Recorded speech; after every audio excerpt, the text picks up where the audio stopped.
안녕하세요. 아나운서 권사란입니다. 우리의 생명과 안전에 영향을 끼칠 수 있는 화학 물질에 대해 알아보는 화학안전 쏙쏙 그 7번째 시간 화학 물질 관리법입니다. 최근 우리나라에서는 가습기 살균제 사건, 구미 불산 누출 사고 등과 같은 화학 물질로 인한 큰 피해가 있었죠. 화학 물질로부터 국민의 생명과 재산 및 환경을 보호하는 것이 그 어느 때보다 중요한 이슈로 대두되고 있는데요. 그렇기 때문에 기업뿐만 아니라 화학 물질을 취급하는 자는 누구라도 화학 물질의 올바른 관리 및 취급을 위하여 제정된 화학 물질의 등록 및 평가 등에 관한 법률과 화학 물질 관리법을 반드시 준수해야 합니다.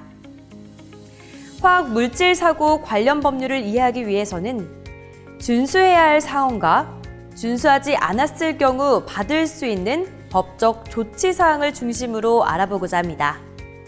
먼저 화학물질 관리법에 대해서 알아보겠습니다. 화학물질 관리법은 화학물질로 인한 국민의 생명과 재산 또는 환경을 보호하기 위해 화학물질의 취급 기준, 표시 방법, 취급 시설, 영업 허가, 물질의 관리 기준 등에 대하여 법률적으로 강제하는 내용이며 구체적으로는 다음과 같은 조문으로 구성되어 있습니다.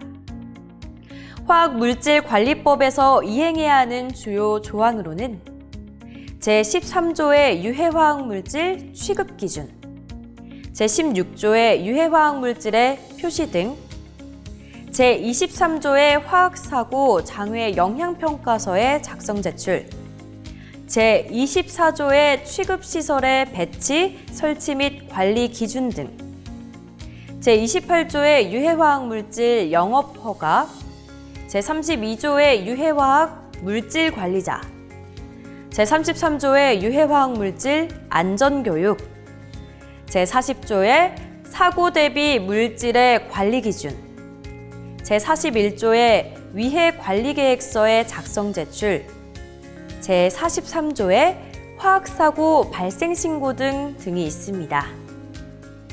이와 같은 화학물질관리법을 준수하지 않는 경우 기업뿐 아니라 취급하는 자는 다음과 같은 법적 조치에 처해질 수 있습니다. 화학물질관리법에 관한 조문과 법적 조치 사항에 대해 구체적으로 알아보겠습니다. 그 첫 번째로 취급 방법에 관한 조문입니다. 제13조의 유해화학물질 취급 기준입니다. 유해화학물질 취급시설을 적절하게 유지 관리하고 취급 과정에서 안전사고가 발생하지 아니하도록 예방 대책을 강구해야 합니다. 화학사고가 발생하면 응급조치를 할 수 있는 방제 장비와 약품을 갖추어야 합니다. 종류가 다른 유해화학물질을 혼합하여 보관, 저장하지 않아야 합니다. 차에 싣거나 내릴 때 또는 다른 취급시설로 옮기거나 운반할 때 유해화학 물질 관리자 등이 참여하게 하는 등 취급 기준을 지켜야 합니다. 이를 어길 시에는 영업허가가 취소되거나 6개월 이내의 기간을 정하여 영업의 전부 또는 일부의 정지에 대한 명령을 받을 수 있습니다. 유해화학 물질 취급 기준을 지키지 아니한 자는 3년 이하의 징역 또는 5천만 원 이하의 벌금에 처해집니다. 제16조의 유해화학 물질의 표시 등입니다. 용기나 포장의 명칭, 그림 문자, 신호어, 유해 위험 문구, 예방 조치 문구, 공급자 정보, 국제 연합 번호가 포함되어 있는 유해화학 물질에 관한 표시를 하여야 합니다. 제16조 위반의 경우 앞에서 언급한 제13조 취급 기준의 위반과 마찬가지로 영업허가가 취소되거나 6개월 이내의 기간을 정하여 영업의 전부 또는 일부의 정지에 대한 명령을 받을 수 있습니다. 또한 유해화학물질에 관한 표시를 아니한 자는 3년 이하의 징역 또는 5천만 원 이하의 벌금에 처해집니다. 두 번째로 시설관리에 대한 조문입니다. 제23조의 화학사고 장외 영향평가서의 작성 제출입니다. 유해 화학물질 취급시설을 설치 운영하려는 자는 사전에 화학사고 발생으로 사업장 주변 지역의 사람이나 환경 등에 미치는 영향을 평가한 유해화학물질 화학사고 장외 영향평가서를 작성, 제출해야 합니다. 이를 어길 시에는 영업허가가 취소되거나 6개월 이내의 기간을 정하여 영업의 전부 또는 일부의 정지에 대한 명령을 받을 수 있습니다. 5년 이하의 징역 또는 1억 원 이하의 벌금에 처해집니다. 제24조의 취급시설의 배치, 설치 및 관리 기준 등입니다. 환경부령으로 정하는 배치, 설치 및 관리 기준 등에 따라 설치, 운영 겸사기관에서 검사를 받고 그 결과를 제출하여야 합니다. 이를 어길 시에는 영업허가가 취소되거나 6개월 이내의 기간을 정하여 영업의 전부 또는 일부의 정지에 대한 명령을 받을 수 있습니다. 설치 운영한 자는 3년 이하의 징역 또는 5천만 원 이하의 벌금에 처해집니다. 세 번째로 영업허가에 관한 조문입니다. 제28조의 유해화학물질 영업허가입니다. 유해화학물질 영업을 하려는 자는 적합통보를 받은 장외 영향평가서, 적합 판정을 받은 검사 결과서 제출을 하여야 합니다. 사고 대비 물질을 취급하는 경우 적합 통보를 받은 위해 관리 계획서를 제출하여야 합니다. 서류를 제출한 자는 유해 화학 물질별 취급 시설, 장비 및 기술 인력을 갖추어 업종별로 15일 내에 허가를 받아야 합니다. 15일 내에 허가를 받지 아니한 경우에는 유해 화학 물질 영업자의 허가를 취소할 수 있습니다.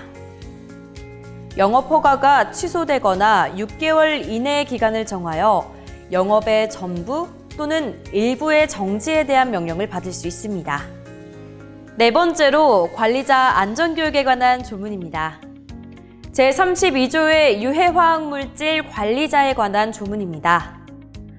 유해화학물질 영업자는 사업 개시 전에 해당 영업자의 유해화학물질 취급량 및 종사자 수 등에 따라 유해화학물질 관리자를 선임하여야 합니다. 이를 어길 시에는 영업허가가 취소되거나 6개월 이내의 기간을 정하여 영업의 전부 또는 일부의 정지에 대한 명령을 받을 수 있습니다. 제33조의 유해화학물질 안전교육입니다. 유해화학물질을 직접 취급하는 사람, 위해관리계획서 작성 담당자, 장외 영향평가서 작성 담당자 등은 유해화학물질 안전교육을 받아야 합니다. 유해화학물질 영업자는 해당 사업장의 모든 종사자에 대하여 정기적으로 매년 1회 2시간 이상의 유해화학물질 안전교육을 실시하여야 합니다. 이를 위반할 시 유해화학물질 영업자는 300만 원 이하의 과태료에 처해집니다. 다섯 번째로 물질 관리에 관한 조문입니다. 제40조의 사고 대비 물질의 관리 기준입니다. 사고 대비 물질을 취급하는 자는 외부인 출입 관리 기록 등 사고 대비 물질의 관리 기준을 지켜야 합니다. 이를 어길 시에는 6개월 이내의 기간을 정하여 영업의 전부 또는 일부의 정지에 대한 명령을 받을 수 있습니다. 5년 이하의 징역 또는 1억 원 이하의 벌금에 처해집니다.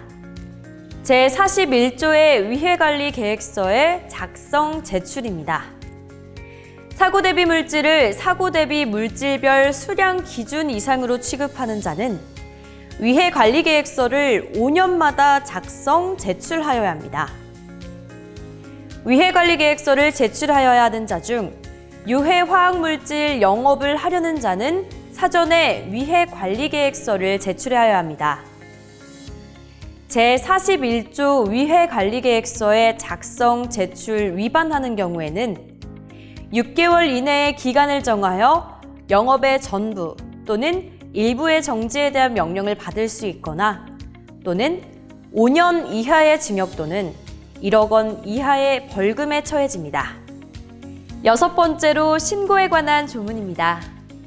제43조의 화학사고 발생신고 등입니다. 화학사고가 발생하거나 발생할 우려가 있으면 해당 화학물질을 취급하는 자는 즉시 위해관리 계획에 따라 위해 방제에 필요한 응급조치를 하여야 합니다.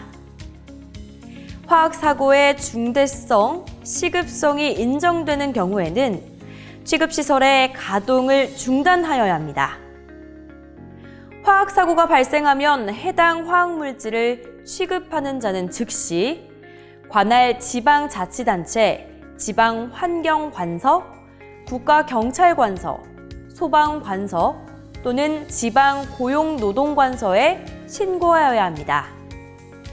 이를 어길 시에는 영업허가가 취소되거나 6개월 이내의 기간을 정하여 영업의 전부 또는 일부의 정지에 대한 명령을 받을 수 있습니다. 사상에 이르게 한 자는 10년 이하의 금고나 2억 원 이하의 벌금에 처해집니다. 즉시 신고를 아니한 자는 2년 이하의 징역 또는 1억 원 이하의 벌금에 처해집니다. 지금까지 화학물질관리법에 대해서 알아보았습니다. 법과 규정에 맞게 기업과 개인이 원리 원칙을 철저히 지키는 것, 그것이 바로 화학물질을 안전하게 취급하는 길입니다. 감사합니다.